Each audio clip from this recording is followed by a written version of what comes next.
লঙ্কা premier league এলপিএলে জায়গা করে নিয়েছে বাংলাদেশের তিন রত্ন তাসকিন আহমেদ, মোস্তাফিজুর রহমান এবং তৌহিদ হৃদয়।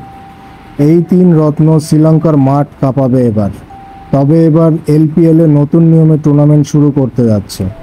এই আসর সহ আন্তর্জাতিক স্বীকৃত টি-20তে সাধারণত ইনিংসের প্রথম 6 ওভারে পাওয়ার প্লে হতে দেখা যায়। এবার সেটিকে বাড়িয়ে 8 ওভারে করা হয়েছে। লঙ্কা প্রিমিয়ার লিগ যেখানে আপনারা দেখতে পাবেন প্রথম 6 ওভারের পর 2 ওভার পাওয়ার প্লে থাকবে ডেথ ওভারে। এই ডেথ ওভার 16 এবং 17তম ওভারে পাওয়ার প্লে নতুন করে চালু করা হচ্ছে।